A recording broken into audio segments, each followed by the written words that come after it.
I never imagined I would see my own daughter so furious, screaming at me like a maniac because I refused to give her the money I earned from selling my property. And even less did I think my oldest son would defend her with such violence that he would end up breaking one of my ribs with a single shove. But what neither of them knew was that in exactly 20 minutes they would bitterly regret being born when they discovered the truth I had been silently keeping. My name is Martha. I am 64 years old, and all my life I have been a simple, hard-working woman, one of those who wakes up every day at 5:30 in the morning to prepare coffee and think about everything she has to do. I live in a modest little house on the outskirts of the small town, with my small garden where I grow tomatoes and cilantro, and where every morning I greet my chickens before giving them their food. My routine has been the same for years: black coffee without sugar, buttered toast, and then I sit on the porch to watch the sunrise while I plan my day. I have been a widow for 8 years. My husband, Edward, died of a sudden heart attack, leaving me alone with a property we had inherited from his parents, but which was in very poor condition. It was a large property, with nearly 20 acres, but it needed a lot of work and money to be productive again.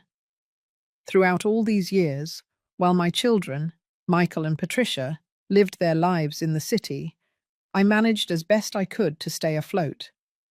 I worked cleaning houses, selling turkey and mashed potato plates on the weekends, and even babysitting the neighbors' children to be able to pay my basic expenses. I never asked my children for financial help because I knew they had their own responsibilities. And besides, I have always been a proud woman, one of those who prefers to solve her problems alone rather than be a burden to anyone. The farm had become a constant worry. The roofs leaked, the fences were broken, and the vegetation had grown so much that it looked like an abandoned jungle. Several neighbors had suggested I sell it, but I always refused because I felt I would be betraying Edward's memory. That land had been his family's dream for generations, and getting rid of it felt like tearing out a piece of my heart. But 6 months ago, everything changed. I received an unexpected visit from a very well-dressed man, in a grey suit and a red tie, who introduced himself as a representative of a construction company. He explained that they were interested in buying my property to develop a housing project. And when he mentioned the figure they were willing to pay, I almost fainted right there. $180,000. Never in my life had I heard such a large amount of money directed towards me. The man told me that the location of my property was perfect for building a modern residential area, and that they were willing to pay that price without haggling, as long as I was willing to sign the papers in the coming weeks. For days, I couldn't sleep thinking about that offer. I would get up in the pre-dawn hours and walk around the farm, remembering all the happy moments I had lived there with Edward, but also thinking about all the possibilities that money could bring to my life. I could fix my little house, buy new clothes, travel to see my grandchildren who live far away, and above all, have the financial peace of mind I had never had in my 64 years of life. Finally, after much reflection and even dreaming of Edward asking me to be happy, I made the hardest decision of my life. I sold the farm. The paperwork was surprisingly fast, and in less than 1 month I had an amount of money in my bank account that I never thought I would possess. The first thing I did after receiving the money was remain in absolute silence. I didn't tell anyone, not even my neighbor Grace, who had always been like a sister to me and who knew all my secrets. Something inside me told me I should keep this information private until I decided exactly what to do with such a fortune. I kept the sales documents in a metal box that I have under my bed, along with the few pieces of jewelry my mother had left me. For the first 2 weeks after the sale, my life continued exactly the same. I woke up at 5:30, made my coffee, fed my chickens, and continued my usual routine. The only difference was that now, when I sat on the porch in the afternoons, A secret smile would appear on my face as I thought about all the wonderful things I could do with that money. I had started making a mental list of my priorities. First, I wanted to completely fix my little house, change the roof that leaked during the rains, paint the walls that were faded, install a new bathroom because mine was more than 20 years old, and buy a modern stove to replace the old one that sometimes didn't light well. I also thought about buying a used truck, but in good condition, because I was tired of depending on the public bus to go to town. But above all, there was something very special I wanted to do with that money, something I had been secretly planning and which I knew would change the lives of many people. However, it was not yet the time to reveal it. I didn't even dare to say it out loud to myself because I was afraid the emotion would betray me. Everything changed one Thursday afternoon, when I was watering my tomato plants. I heard the engine of a car approaching along the dirt road that leads to my house, and when I looked up, I saw my daughter Patricia's white car parking in front of my door. I was very surprised to see her on a weekday, because she worked in an office in the city and normally only visited me on Sundays. Patricia got out of the car with a strange smile, one of those smiles that I knew very well, because I had seen them since she was a little girl. It was the smile she put on when she wanted to ask me for something important, or when she had played a trick. She was wearing a yellow dress I had never seen her in before, high-heeled shoes that sank into the dirt of my yard, and a large handbag hanging from her arm. "Mum, what a lovely surprise to find you out here," she said, approaching to give me a kiss on the cheek. "I need to talk to you about something very important." I invited her into the house and prepared a glass of cool water with ice. We sat in my small living room, she on the sofa, and I in my favorite chair, the wooden rocking chair that had been my grandmother's. Patricia seemed nervous. She played with her car keys and avoided looking me directly in the eyes. "Mum," she began softly, "yesterday I was talking to Mrs. Judy, the one who lives near where your property was, and she told me something that left me very surprised." My heart started beating faster. I knew exactly where this conversation was heading, and a sense of alarm began to grow in my chest. Judy was the biggest gossip in the area, and she had clearly seen all the movement of the construction company around my property. "She told me you sold the farm. Mum, is that true?" Patricia was now looking at me intently, with that expression she put on when she was a teenager, and questioned me about whether I had found anything suspicious in her room. I couldn't deny the truth to my own daughter, especially when it was obvious she already knew, so I nodded slowly. "Yes, Patricia, I sold the property a few weeks ago." My daughter's eyes lit up in a way I had never seen before, as if she had won the lottery. "Oh, Mum, what wonderful news! And for how much did you sell it? It must have been for a good amount, right?" Something in her tone of voice made me very uncomfortable. It was not the reaction I had expected from a daughter worried about her mother. She didn't ask me how I felt about selling her father's land, or if it had been difficult to make that decision, or if I needed emotional support. She only wanted to know how much money I had received. "It was a fair sale," I replied cautiously, without giving specific details about the amount. Patricia leaned forward, getting closer to me. "Mum, you know you can trust me. I am your daughter, and I worry a lot about your future. I imagine it must have been a considerable amount, and I want to make sure you are making the best decisions for your financial security." Her words sounded nice, but there was something about her attitude I didn't like at all. It was as if I were talking to a salesperson trying to convince me to buy something, not my daughter genuinely concerned about my well-being. "Patricia, I appreciate your concern, but I am perfectly capable of handling my own financial affairs." "Of course, Mum. I didn't mean to say you weren't capable." Her voice softened, but I could detect a hint of frustration. "It's just that, Well, Aaron and I have been going through some financial problems lately. The business hasn't been going as well as we hoped, and I thought maybe there it was, the real reason for her unscheduled visit.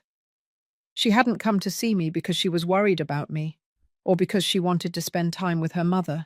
She had come because she had found out I had money and she wanted a piece. Maybe what, Patricia? I asked, although I knew perfectly well what she was going to say. Maybe you could help us a little bit. Mum, I'm not asking for charity.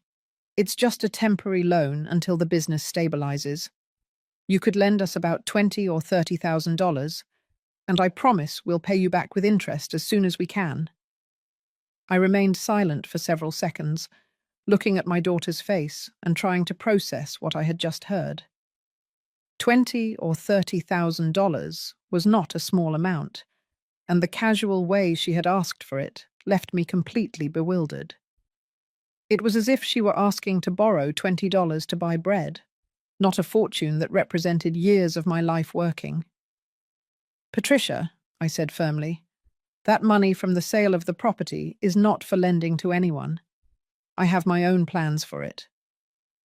The expression on her face changed immediately. The sweet smile disappeared and was replaced by a grimace of disapproval that painfully reminded me of when she was a spoiled child who didn't get what she wanted. What plans, Mum? What are you going to do with so much money at your age? It's not like you're going to buy a new house or travel the world. It would be much smarter to invest that money in something productive, like Aaron's and my business. Her words hurt me deeply. At my age, I repeated, feeling as if she had slapped me. You're telling me that because I'm 64, I no longer have the right to enjoy my own money? No, Mum, that's not what I meant, she quickly replied. But I could see in her eyes that it was exactly what she had meant. It's just that, well, it would be more practical if the money were used for something that benefits the whole family. The whole family, I murmured, feeling the indignation growing in my chest. And when did the whole family help me when I was struggling alone to support myself after your father died? When did the whole family worry about whether I had enough money to buy food or medicine? Patricia turned red as a tomato. Mum, we didn't know you were going through difficulties. If you had asked for help. You didn't know, I interrupted, getting up from my rocking chair. You didn't know I was working cleaning other people's houses at 60 years old. You didn't know I was selling turkey and mashed potato plates on the weekends to be able to pay for electricity. You didn't know I was getting up at 4 in the morning to go babysit because I needed every dime I could earn. My daughter lowered her gaze, clearly uncomfortable with the conversation. Mum, I understand you went through difficult times, but now things are different. Now you have money, and we really need help. And why do you need help? I asked, crossing my arms. The last time we spoke, you told me the business was going very well, that you had secured several new clients. Patricia squirmed on the sofa, clearly uneasy about having to admit the truth. Well, it's just that Aaron made some investments that didn't turn out as we expected, and then we had some unexpected expenses. What kind of unexpected expenses, Patricia? We bought a new car. We remodeled the house. And Aaron invested in some stocks that, well, we lost quite a bit of money. I couldn't believe what I was hearing.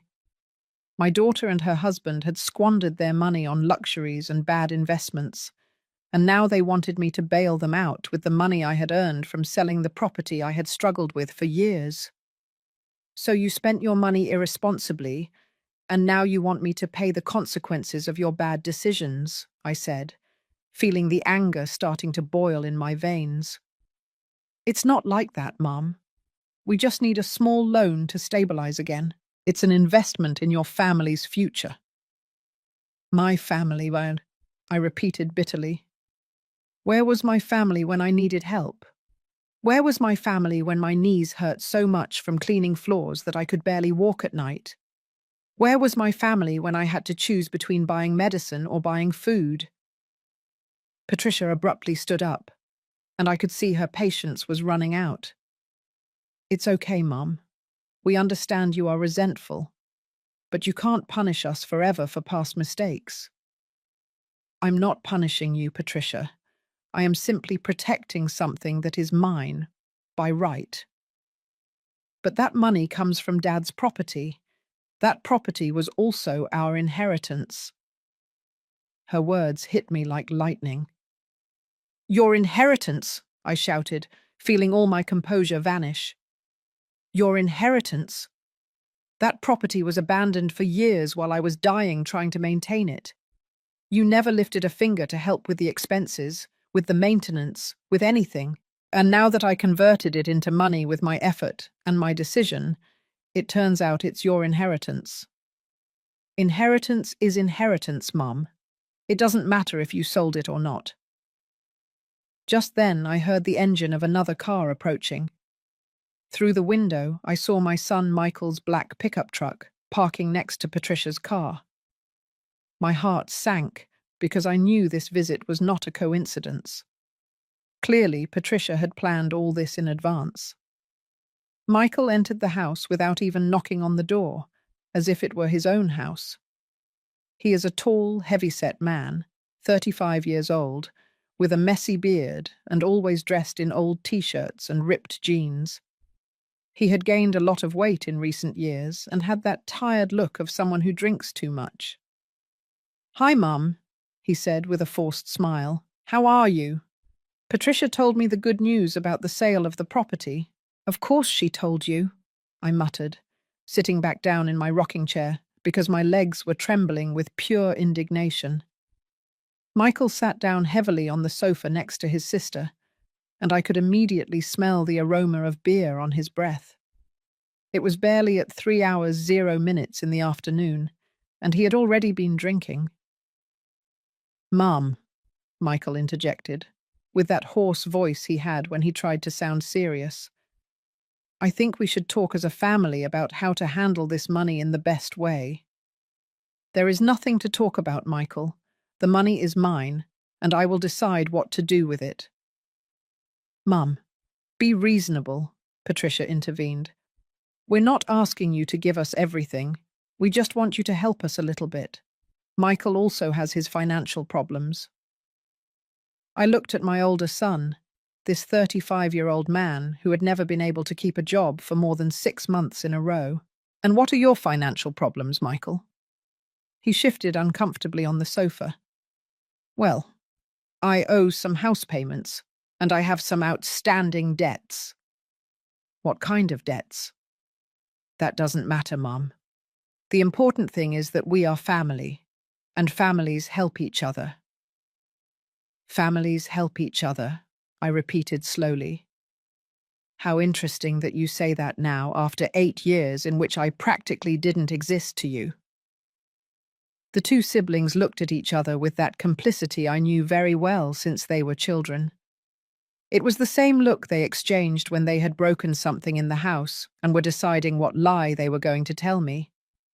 But now they were adults, and that look scared me much more than when they were 8 and 10 years old. "Mum," Michael said, leaning forward, "I think you're being a little unfair. We have always been there for you." "Always been there," I laughed bitterly. "Michael, when was the last time you visited me without needing something?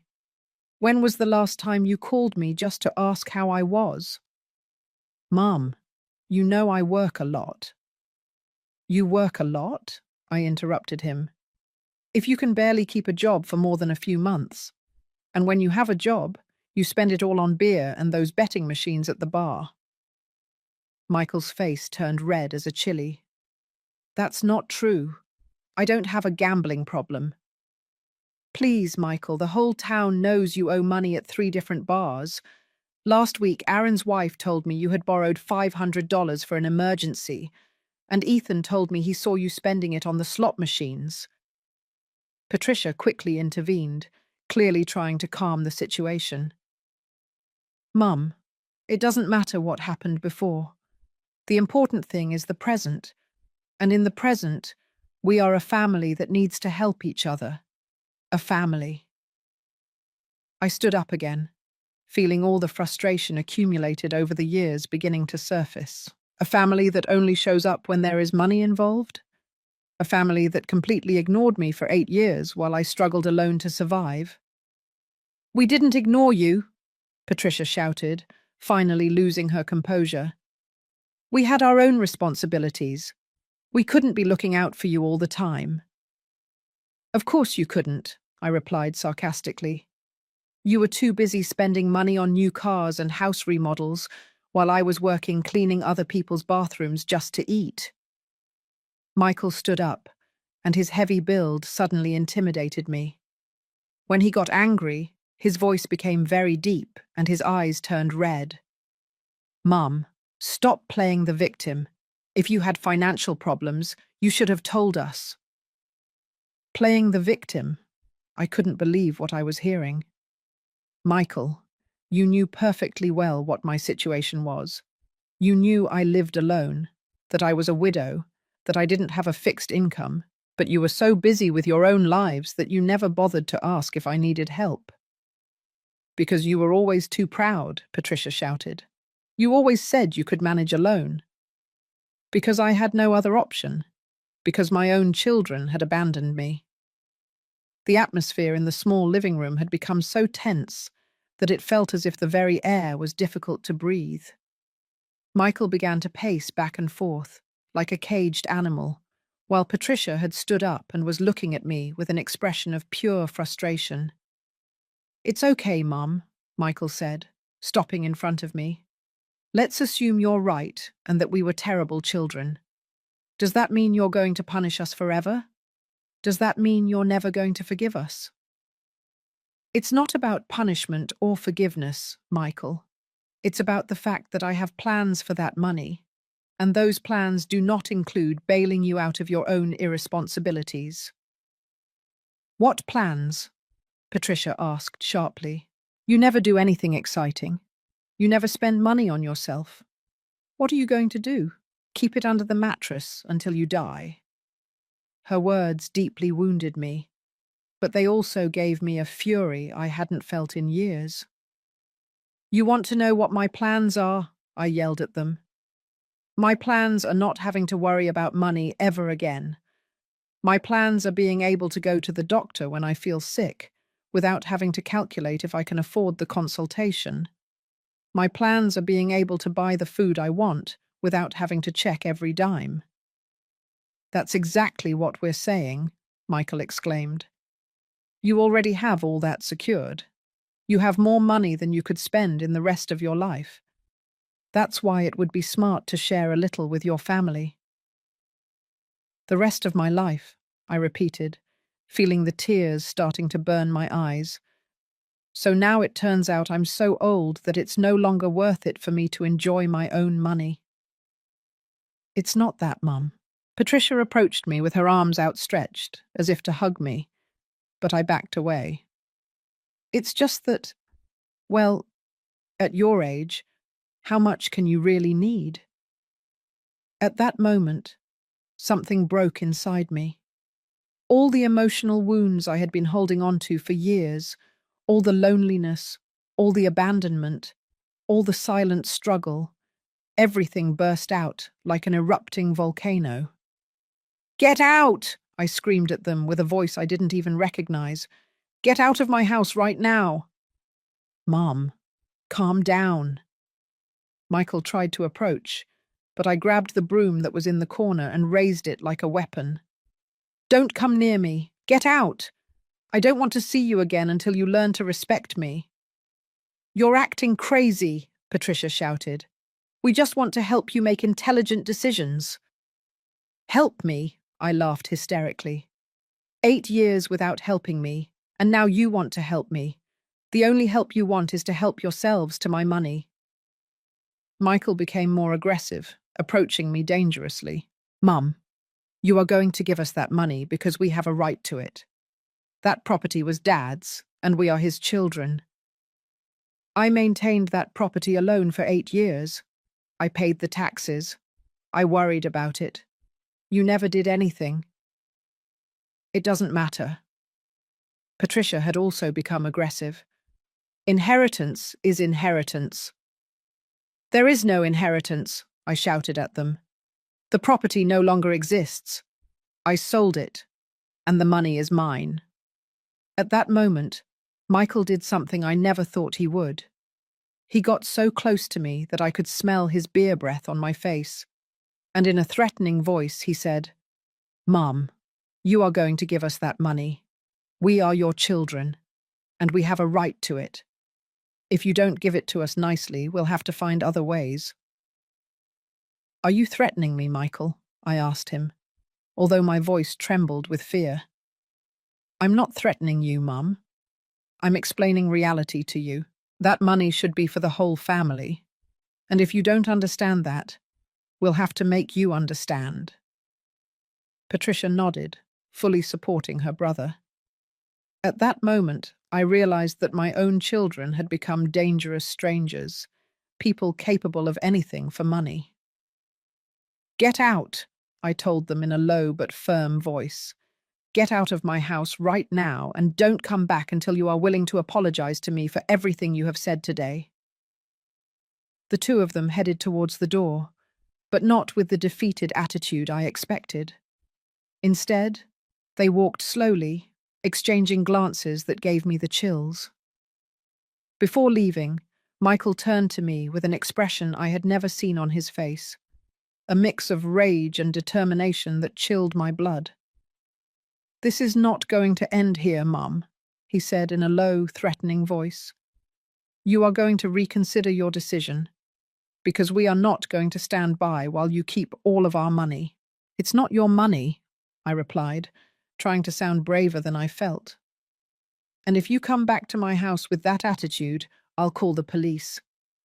Patricia let out a sarcastic laugh. "The police? Why? For coming to visit our own mother? Mum, I think the loneliness is affecting your mind. Maybe you should see a doctor." Her words hit me like stabs. "You're telling me I'm crazy?" "I'm not saying you're crazy," Patricia replied with false sweetness, "but you are making very strange decisions for a person your age.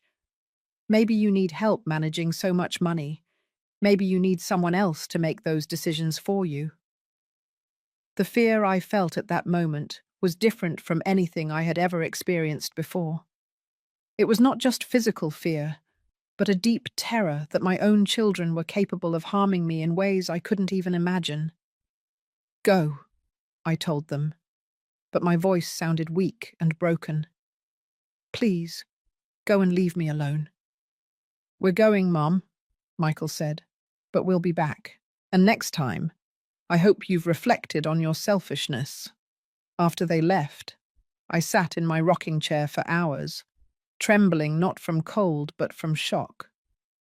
I couldn't believe that the children I had raised, to whom I had given all my love and my life, had become such cruel and greedy people. I felt as if I had met two dangerous strangers, not my own children. That night I couldn't sleep at all. Every noise I heard made me jump, thinking maybe they had returned. I got up several times to check that all the doors and windows were properly locked, something I had never done before in my life, because I had always felt safe in my own house. The next day, I tried to continue with my normal routine, but everything had changed. When I went to feed my chickens, my hands were shaking so much that I spilled half the corn on the ground. When I tried to water my plants, I couldn't concentrate, and ended up soaking the soil more than necessary. Around noon, I received a phone call that almost made my heart stop. It was Patricia, but her voice sounded completely different from how it had sounded the day before. Now she spoke with a sweet and concerned tone, as if nothing bad had happened between us. "Mum," she said, "I hope you slept well last night. I've been thinking a lot about our conversation yesterday, and I think maybe both sides said things we regret." Patricia, I don't regret anything I said yesterday. Oh, Mum, don't be like that. You know we love you very much, and the last thing we would want is to make you feel bad. Maybe we could find a solution that works for everyone. Her change in attitude made me even more nervous than her aggression the day before. At least when she had been angry, I knew what I was dealing with. This new manipulative version of my daughter scared me much more. There's nothing to negotiate, Patricia. My decision is final. Mum, why don't we meet again? But this time in a more relaxed environment. We could go to lunch at the Golden Corner Diner, just you and me, mother and daughter. No pressure, no arguments, just a civilized conversation. I don't want to have any more conversations about this subject. Mum, please, just give me a chance to better explain our situation. Maybe I didn't express myself correctly yesterday. Maybe if you listened to me more calmly, you could understand why we need your help. Something in her tone of voice made me suspect she had hidden motives, but a part of me wanted to believe that maybe she really had realized her mistake and wanted to genuinely apologize. Okay, I finally told her, but let it be clear that I am not going to change my mind about the money.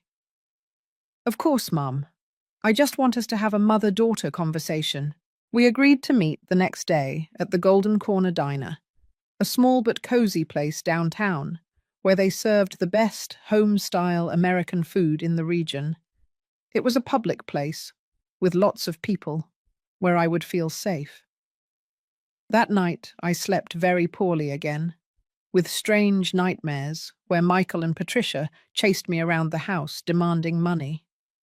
In one of the dreams, they had brought lawyers and police to force me to hand over everything, saying that I was too old to make my own decisions. The next day, I got dressed with special care. I put on my favorite pink dress, the one my late husband Edward had given me for my 50th birthday, and I styled my hair the way I liked best. I wanted to look dignified and respectable, like the strong woman I had been all my life.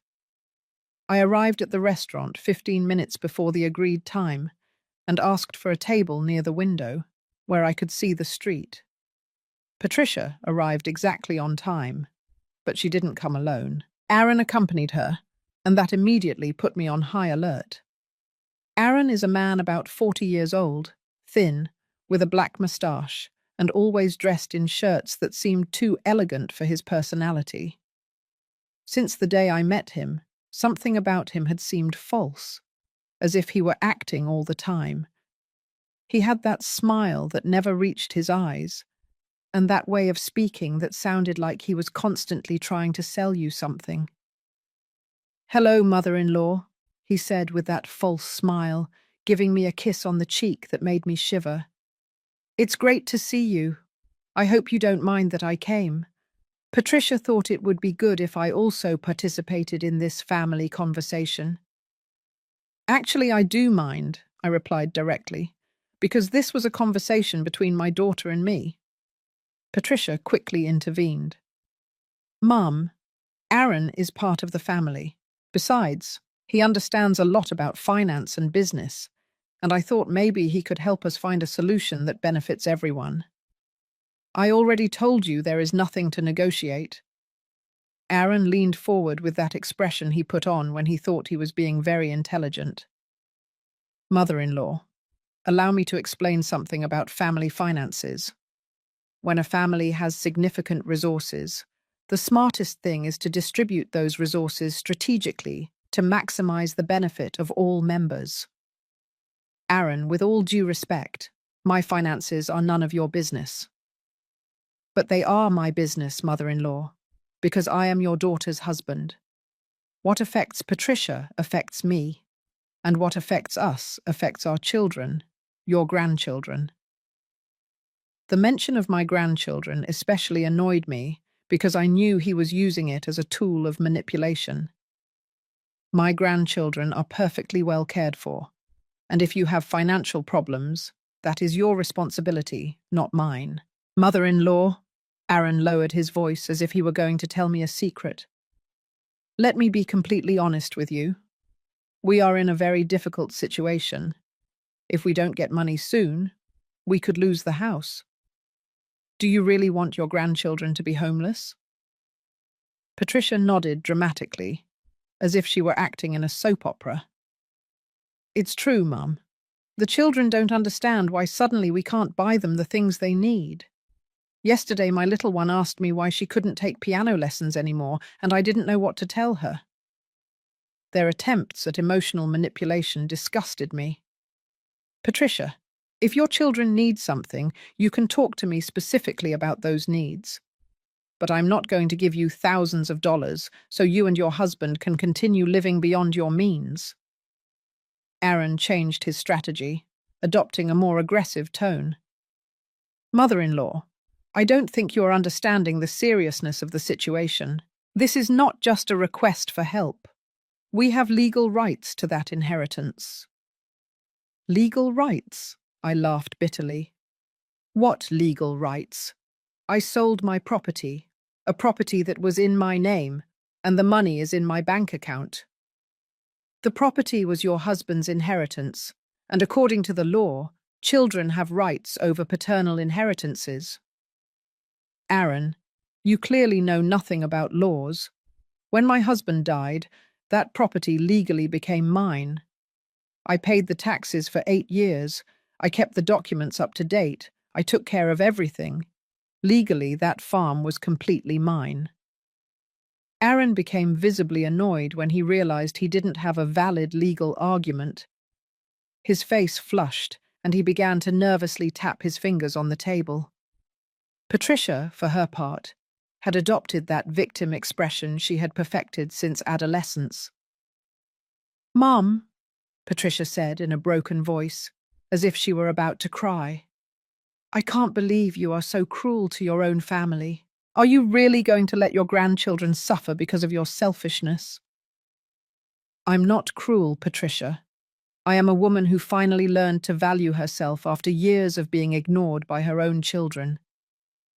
Aaron intervened with a smile that gave me chills. "Mother-in-law, maybe we should approach this from another perspective. A woman your age, living alone with so much money, doesn't that seem dangerous to you? There are many criminals who specialize in robbing older people who have considerable savings." His words sounded like a barely disguised threat. "Are you threatening me, Aaron?" "Of course not, mother-in-law. I'm just worried about your safety. It would be terrible if something bad happened to you, especially now that you have so much cash." The waiter approached to take our order, but I had completely lost my appetite. The conversation had taken a turn that terrified me, and I realized that my own relatives were capable of intimidating me in ways I had never imagined. "I'm not going to order anything," I told the waiter. "I'm leaving right now." "Mom, please don't go," Patricia begged, grabbing my arm as I stood up. "We haven't finished talking yet." "Yes, we have finished," I replied, pulling my arm free from her grip. "And let it be very clear, I am not going to give you 1 dime of my money, no matter how much you threaten or manipulate me." "We are not threatening you," Patricia shouted, loud enough for other people in the restaurant to turn and look at us. "We just want you to be reasonable." "Being reasonable would mean giving you my money so you can continue living irresponsibly," I said, feeling the anger boiling in my veins again. "But I am not going to be reasonable in that way." I left the restaurant as quickly as I could, but I could hear Aaron telling Patricia, "Don't worry, my love. There are other ways to solve this problem." On the way back home, my hands were shaking so much that I could barely steer the car. Aaron's words echoed in my head like an alarm bell. There are other ways to solve this problem. What had he meant by that? That night I called my neighbor Grace, the only person in the world I truly trusted. Grace was 70 years old. She had been a widow longer than me, and she had always been like an older sister to me. I told her everything that had happened, from the sale of the farm to Aaron's veiled threats. "Martha," Grace said with concern, "those children of yours have become dangerous. You can't stay alone in your house while they are acting like that." "What am I supposed to do, Grace? Hide from my own children?" "Not hide, but protect yourself. Have you thought about talking to the police?" "And tell them what? That my children asked me for money and I refused? I haven't suffered any physical harm yet." "Martha, that word 'yet' scares me a lot. I think you should stay at my house for a few days, until things calm down." That night I stayed at Grace's house, but I couldn't sleep at all. Every noise startled me, thinking that maybe Michael and Patricia had come looking for me. Around at 3 hours 0 minutes in the morning, Grace got up to get me some water and found me awake, looking out the window. "Martha, you have to tell me the truth," she said, sitting next to me. "What do you really need that money for? Because I know your personality very well, and I know you're not saving it just out of greed." For the first time since I had sold the farm, I told someone what my real plans for the money were. Grace listened in silence, and when I finished speaking, she had tears in her eyes. "Oh, Martha," she said, hugging me, "you are an incredible woman. Your children don't even deserve to know the truth of what you plan to do." The next day, I returned to my house, because I couldn't hide forever. But as soon as I arrived, I realized that something was very wrong. The front door had marks around the lock, as if someone had tried to force it open. Some of my plants were trampled, and there were large boot prints in the dirt of my garden. Inside the house, although nothing had been stolen, everything had been slightly moved. My drawers were ajar, my papers had been shuffled, and the metal box where I kept the sales documents had been moved from its hiding place under the bed. My heart was beating so fast that I thought I would have a heart attack. Someone had broken into my house while I was away, and it wasn't hard to guess who it had been. Michael had had keys to my house for years, for emergencies, and he had clearly decided to use them to look for information about my money. I immediately called to change the locks, but the locksmith told me he couldn't come until the next day. That night, I barricaded myself in my room, putting a chair under the doorknob and sleeping with a kitchen knife under my pillow. The next morning, while waiting for the locksmith, I received a visit I didn't expect. It was Ethan, a second cousin of my late husband, a man in his 50s who worked as a mechanic in town. Ethan had always been a calm and honest person, and I was very surprised to see him at my house so early in the morning. "Cousin Martha," he said with a worried face, "I need to talk to you about something very serious. Last night I was at the Golden Eagle bar, and I overheard a conversation that left me very concerned." "What kind of conversation, Ethan?" "Your son Michael was there, very drunk, talking to some men I didn't like at all. They were making plans that involve you." My stomach clenched with fear. "What kind of plans?" "They were talking about ways to force you to hand over the money. They mentioned something about making you sign papers, and one of the men said he knew someone who could falsify medical documents to declare you mentally incompetent." The world came crashing down on me. "Declare that I'm crazy?" "Yes, cousin.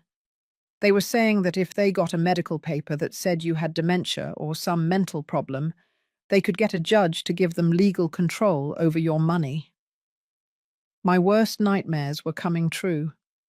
My own son was conspiring with strangers to steal not only my money, but also my dignity and my freedom. "Ethan, are you sure about what you heard?" "Completely sure, cousin. That's why I came to warn you so early. I think you have to take steps to protect yourself, and you have to do it now." At that moment, the locksmith arrived, and while he was changing my locks, I called a lawyer that Grace had recommended to me. I explained the whole situation, and he told me to come to his office immediately with all the sales documents for the property. Mrs. Martha, the lawyer told me after reviewing all my papers, you are in a very dangerous situation, but you are also in a very strong legal position. Everything is perfectly in order with the sale of your property, and no one can touch that money without your consent. However, if they are really planning to declare you incompetent, we need to act quickly to protect you. What can I do? First, we are going to get an independent medical evaluation that certifies that you are completely sane and capable. Second, we are going to prepare legal documents that protect your assets. And third, if necessary, we are going to get a restraining order against your children. That day was one of the longest of my life. Between doctors, lawyers, and legal procedures, I realized that my quiet life had turned into a nightmare.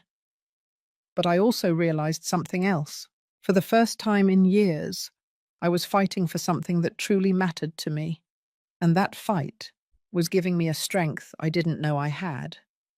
The next day, as I was returning from the pharmacy after buying some nerve medicine the doctor had prescribed, I saw Michael's black pickup truck parked in front of my house. But this time he wasn't alone. There was another car I didn't recognize, a grey sedan with two men inside who seemed to be waiting for something. My heart started beating so fast I could hear it in my ears.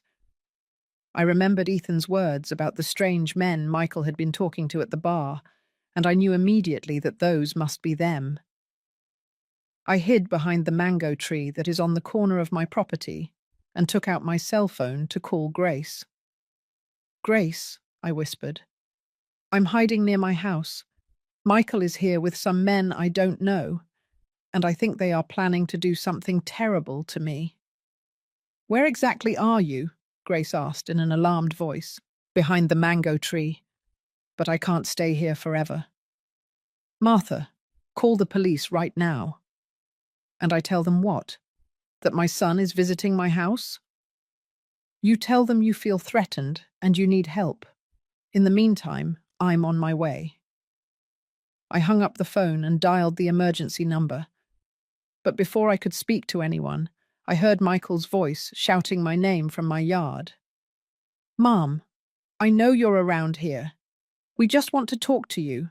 Don't be ridiculous and come out from wherever you're hiding." His tone of voice didn't sound like someone who just wanted to talk. It sounded like someone who was rapidly losing patience. One of the men from the grey sedan got out of the car, and I could see him clearly for the first time. He was a tall guy, with tattooed arms and a hostile face. He was wearing a tight black shirt that showed he exercised regularly, and he walked with that aggressive attitude of someone accustomed to intimidating people. "Are you sure she's here?" the man asked Michael. "She has to be here. Her neighbor told me she saw her return an hour ago." The second man also got out of the car. He was shorter but heavier, with a beer belly and a scar that crossed his left cheek from his ear to his mouth. He was wearing a baseball cap and ripped jeans, and he had that way of moving that reminded me of the criminals who appeared on the news. "Look, Michael," said the man with the scar, "we don't have all day. If your mum doesn't want to cooperate nicely, we'll have to use other methods to convince her." "Give me a few more minutes," Michael replied, and I could hear the desperation in his voice. "She has to show up." At that moment, Patricia arrived in her white car, parking quickly and getting out with a furious look. She was wearing a purple dress I had never seen her in before, and high-heeled shoes that were clearly not appropriate for walking in the dirt of my yard. "Have you found her yet?" she asked the men without even greeting her brother. "No, but we know she's nearby," replied the tattooed man. "This is ridiculous," Patricia shouted, heading towards my house. "Mom, I know you can hear me. Stop acting like a child and come out and talk to us." From my hiding place behind the tree, I could see how the three men and Patricia moved around my property as if it were theirs. Michael checked behind the bushes. Patricia Dyagishisha looked through the windows of the house, and the two strangers walked around as if they were evaluating the terrain. "Are you sure she can't be inside the house?" the man with the scar asked Patricia. "Impossible. She changed the locks yesterday, and we don't have the new keys." "That's no problem," the tattooed man said with a terrifying smile. "I can open any door in less than 5 minutes." "No," Michael shouted. "We can't break in. That would be breaking and entering." "And what do you suggest then?" Patricia asked impatiently. "We can't stay here all day waiting for her to show up." Just then I heard the sound of sirens approaching, and my heart leaped with relief. Clearly, when I had dialed the emergency number, the call had connected even though I had hung up, and they had sent someone to investigate. The 4 conspirators also heard the sirens and immediately panicked. "Shit!" shouted the man with the scar. "Someone called the cops." "Let's go now," said the tattooed man, running toward his car. "Wait," Michael shouted at them. "We can't leave like this. It will look very suspicious." But the 2 men had already gotten into their grey sedan and were starting the engine. They sped off my property, kicking up a cloud of dust, just as the police car turned the corner. Patricia and Michael were left standing there, trying to act as if nothing strange had happened, but I could see the panic on their faces. 2 police officers got out of the patrol car and approached my children. One of them was young, probably about 25 years old, and the other was older, looking like he had seen a lot in his career. "Good afternoon," the older officer said. "We received an emergency call from this phone number, but communication was cut off." "Everything's fine here," Michael managed to compose a fake smile. "Yes, officer, everything is fine. We were just visiting our mother." "And where is your mother?" the young officer asked, looking around. Patricia quickly intervened. "She must be in town running errands. We arrived and she wasn't here, so we decided to wait for her." "And the men we just saw leave in the grey car?"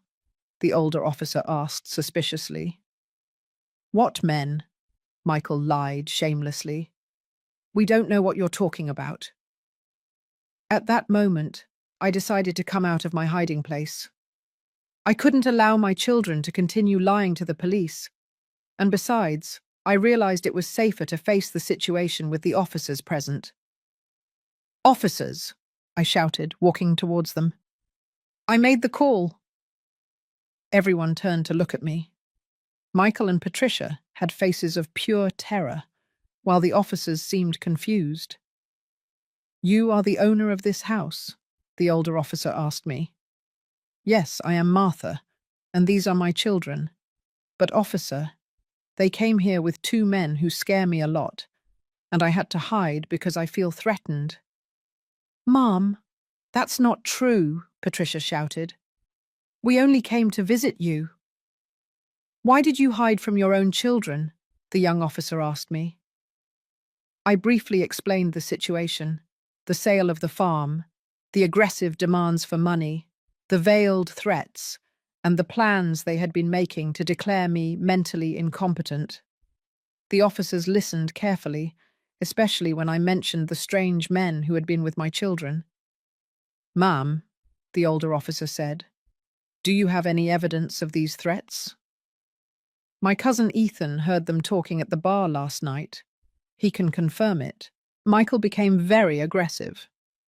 "All of that is lies. Our mother is inventing stories because she doesn't want to give us the money that legally belongs to us." "What money?" the young officer asked. "The money from the sale of a property that was our father's inheritance," Patricia replied. "She sold it without consulting us, and now she refuses to share the money with her family." "That property was mine," I said firmly. "I paid the taxes, I maintained it, and I had every legal right to sell it." The older officer looked at me with understanding. "Ma'am, you want to file a formal complaint against your children. Before I could answer, Michael exploded with rage. "This is ridiculous," he shouted, approaching me dangerously. "That money is ours by right, and if you don't understand it nicely, we'll make you understand it the hard way." "Sir, step away from the lady," the young officer ordered, placing himself between Michael and me. But Michael had completely lost control. All the frustration and anger he had been accumulating for days burst out, and he headed towards me with his fists clenched. "You are going to give us that money right now," he shouted, pushing the young officer who was trying to stop him. What happened next was all very fast. Michael managed to dodge the two officers and lunged at me with such fury that I didn't have time to move away. His shove was so violent that it threw me backward, and I fell heavily onto the stones of my garden. The pain I felt in my left side was indescribable, as if a knife had been plunged into me and was being twisted. I screamed in agony while the police wrestled with Michael to handcuff him. Patricia turned completely pale when she realized what her brother had done. "Michael, have you gone crazy?" From the ground, with unbearable pain shooting through my side, I could see the horror on Patricia's face as the police handcuffed Michael. My older son struggled like a wild animal, shouting obscenities and threats while the officers held him. "Let go of me. That crazy old woman is stealing our money," he kept yelling, with saliva drooling from the corner of his mouth. The older officer immediately called an ambulance on the radio, while the younger one kept Michael controlled.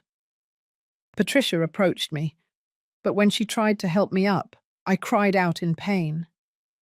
"Don't touch me. Stay away from me," I told her, feeling the tears streaming down my cheeks, not just from the physical pain, but from the emotional betrayal. "Mom, please let me help you," Patricia pleaded in a broken voice. "Michael didn't mean to hurt you, he just lost control." "Didn't mean to hurt me," I repeated in disbelief. "Your brother just broke my ribs, and you're telling me he didn't mean to hurt me?" The paramedics arrived in less than 10 minutes, and while they examined me to determine the severity of my injuries, I could hear the older officer interrogating Patricia about the men who had fled when the sirens arrived. "Miss, I need you to tell me exactly who those men were and what they were doing here." Patricia stammered, clearly nervous.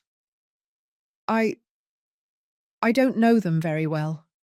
They are friends of my brother." "Friends who fled when we arrived? Doesn't that seem suspicious to you?" "Officer, I didn't know they were coming. Michael didn't tell me anything about bringing anyone else." One of the paramedics, a man about 40 years old with very gentle hands, was carefully checking my side. "Ma'am, you definitely have at least one fractured rib, possibly two. We need to take you to the hospital immediately for x-rays." As they lifted me onto the stretcher, I could see Michael being put into the patrol car. For a moment, our eyes met, and for the first time since this whole nightmare had begun, I saw something close to remorse in his eyes. "Mom," he shouted from the car. "I didn't want this to happen. I just wanted—" "It's too late, Michael," I shouted back, feeling all the emotional pain of years turn into words. "It's too late to be sorry." At the hospital, while I was having x-rays and tests done, Grace arrived completely breathless. The poor woman had run so much she could barely breathe. "Oh, Martha, how do you feel? Does it hurt a lot?" "My soul hurts more than my body, Grace. I can't believe my own son did this to me." "And Patricia? Where is she?" "I don't know, and I don't care. She was an accomplice to all of this." The doctor, a young doctor with a kind face, came to explain the results of the studies. "Mrs. Martha, you have 2 fractured ribs on the left side. It is not a life-threatening injury, but it is going to be very painful for the next few weeks. You need absolute rest and pain medication." "Doctor, how long will I be like this?" Ribs take between 6 and 8 weeks to heal completely. During that time, you cannot do physical exertion, you cannot lift heavy things, and you have to be very careful when moving. While the doctor was explaining the care instructions, the older officer arrived with a notebook in his hand. "Mrs. Martha, I need to take a formal statement from you about what happened. Do you feel well enough to talk?" "Yes, officer. I want everything to be officially recorded." I told him the whole story from the beginning: the sale of the farm, the first demands for money, the escalating threats, the conspiracy to declare me incompetent, and finally the physical attack. "Ma'am, this is very serious. Your son is arrested for elder abuse, which is a felony. Do you want to press formal charges?" The question hit me like a bucket of cold water. It was one thing to be angry with Michael, and quite another to send him to jail.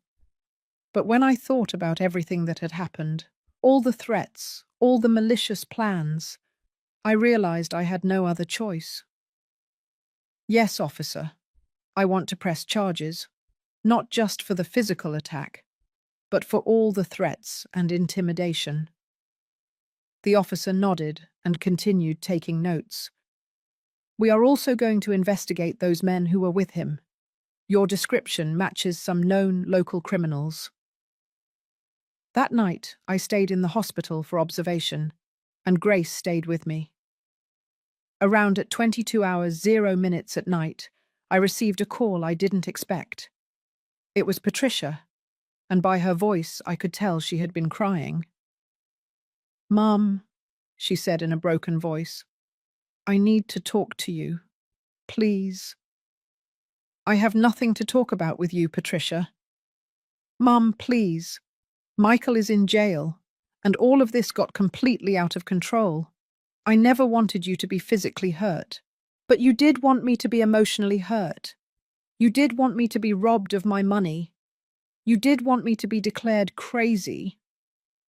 "I didn't know about declaring you crazy, Mum. That was Aaron's idea and those horrible men." "And why didn't you defend me? Why didn't you protect me when you knew they were planning to harm me?"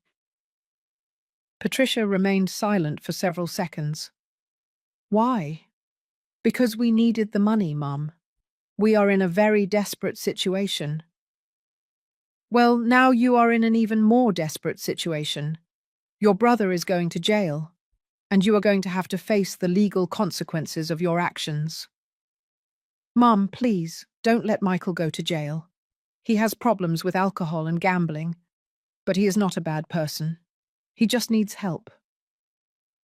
"Patricia, your brother broke 2 of my ribs. He physically attacked me in front of the police. That is not something that can be forgiven with a simple apology. What if we give you back all the money we asked for? What if we promise never to bother you again?" "What money are you going to give me back if you never gave me a single dime? And how are you going to promise me not to bother me if you just proved you are capable of anything?" The next day, when I was discharged from the hospital, my lawyer came to visit me at Grace's house, where I was going to stay during my recovery. "Mrs. Martha," the lawyer told me, "I have important news. The police arrested the 2 men who were with your son. It turns out they have criminal records for fraud and extortion. One of them confessed that your son had contacted them to help him intimidate you." "And what is going to happen now?" "Your son is going to face very serious charges: elder abuse, conspiracy to commit fraud, and intimidation. He could receive several years in prison." The news left me with very contradictory feelings. On the one hand, I was glad that justice was working, but on the other hand, the idea that my own son was going to spend years in jail broke my heart. "And my daughter?" "She is also going to have legal problems. It depends. If she cooperates with the investigation and testifies against the other conspirators, it is possible that she will only receive a warning. But if it is proven that she actively participated in the intimidation plans, she could also face charges."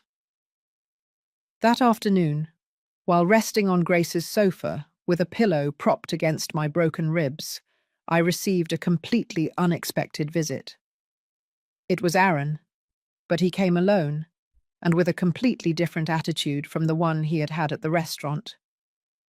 "Mother-in-law," he said in a humble voice, "I know I have no right to be here, but I need to talk to you." "What do you want, Aaron? Are you also coming to threaten me?" "No, mother-in-law. I came to apologize and to explain the truth about everything that happened." Grace, who had been in the kitchen preparing iced tea, immediately came out when she heard voices. "Martha, do you want me to call the police?"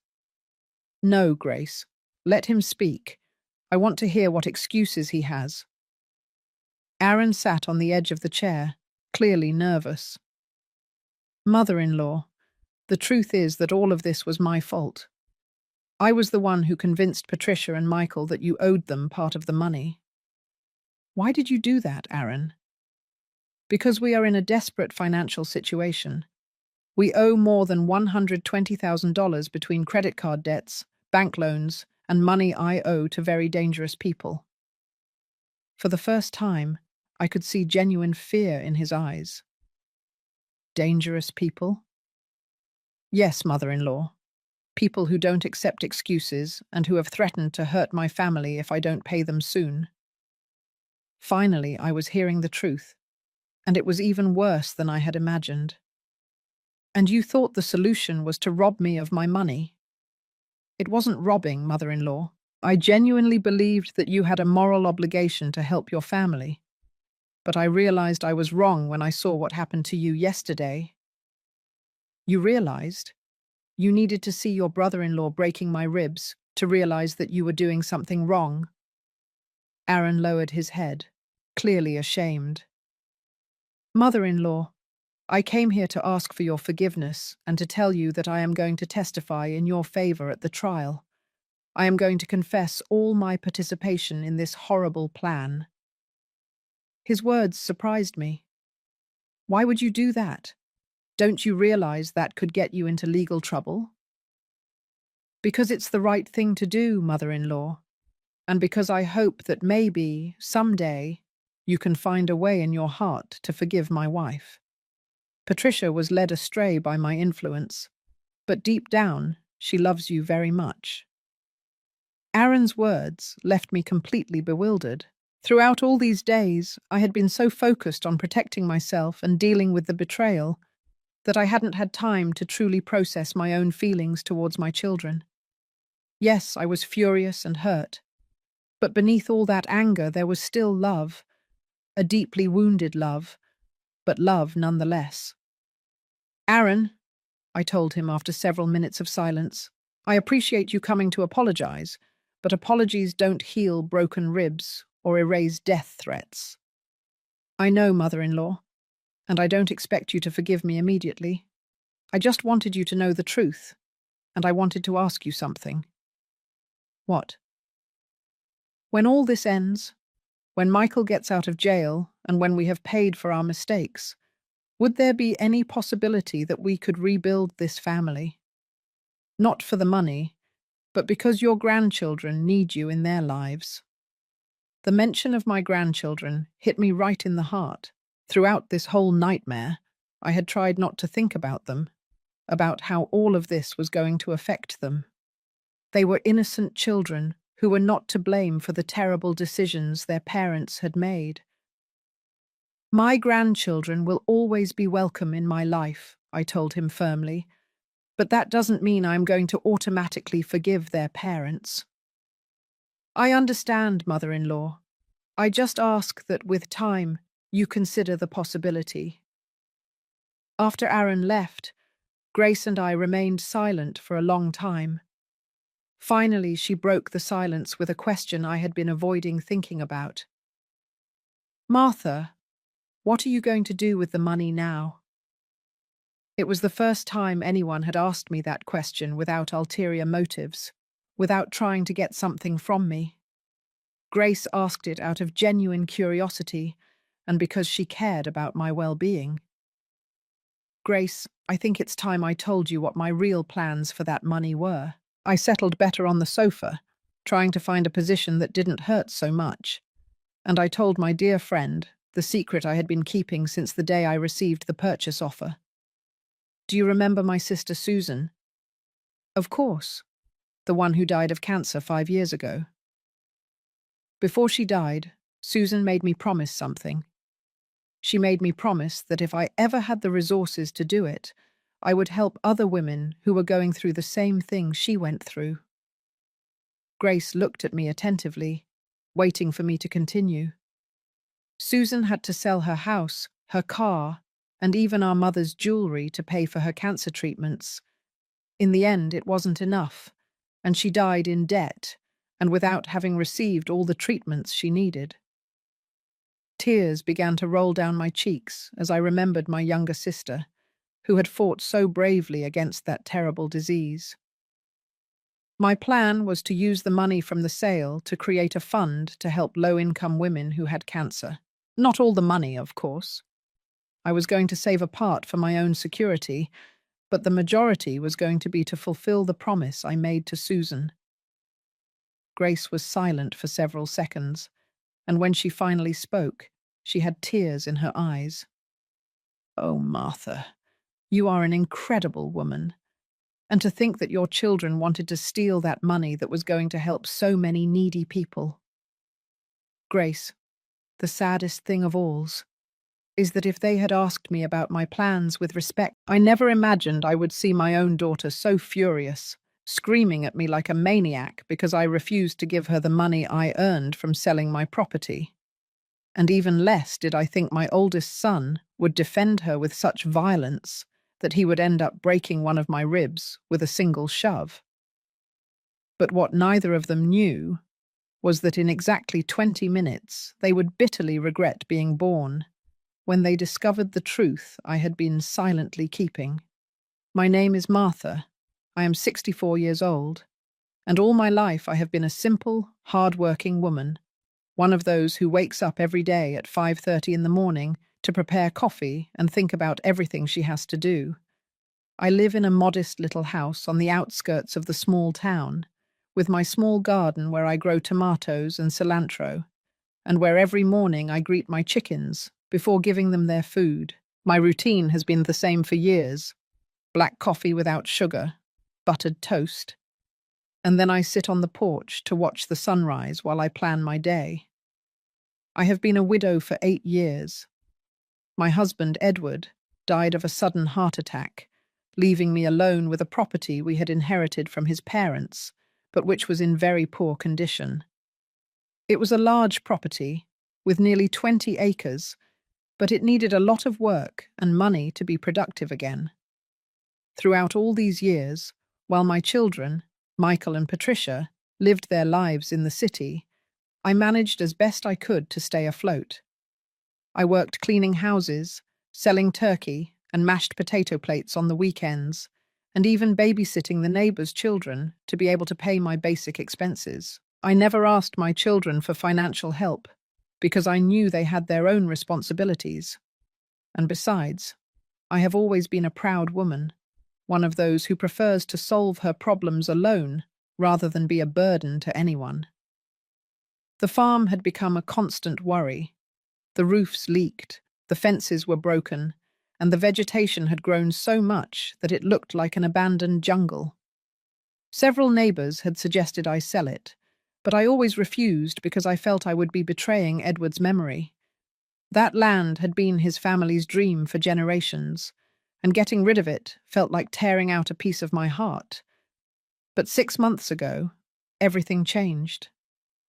I received an unexpected visit from a very well-dressed man, in a grey suit and a red tie, who introduced himself as a representative of a construction company. He explained that they were interested in buying my property to develop a housing project. And when he mentioned the figure they were willing to pay, I almost fainted right there. $180,000. Never in my life had I heard such a large amount of money directed towards me.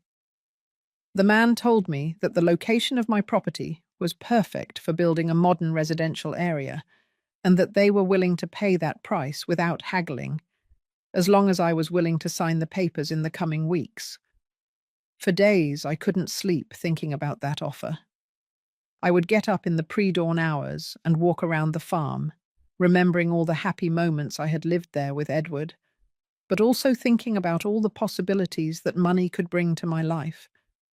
I could fix my little house, buy new clothes, travel to see my grandchildren who live far away, and above all, have the financial peace of mind I had never had in my 64 years of life. Finally, after much reflection and even dreaming of Edward asking me to be happy, I made the hardest decision of my life. I sold the farm. The paperwork was surprisingly fast, and in less than 1 month I had an amount of money in my bank account that I never thought I would possess. The first thing I did after receiving the money was remain in absolute silence. I didn't tell anyone, not even my neighbor Grace, who had always been like a sister to me and who knew all my secrets. Something inside me told me I should keep this information private until I decided exactly what to do with such a fortune. I kept the sales documents in a metal box that I have under my bed, along with the few pieces of jewelry my mother had left me. For the first 2 weeks after the sale, my life continued exactly the same. I woke up at 5:30, made my coffee, fed my chickens, and continued my usual routine. The only difference was that now, when I sat on the porch in the afternoons, a secret smile would appear on my face as I thought about all the wonderful things I could do with that money. I had started making a mental list of my priorities. First, I wanted to completely fix my little house, change the roof that leaked during the rains, paint the walls that were faded, install a new bathroom because mine was more than 20 years old, and buy a modern stove to replace the old one that sometimes didn't light well. I also thought about buying a used truck, but in good condition, because I was tired of depending on the public bus to go to town.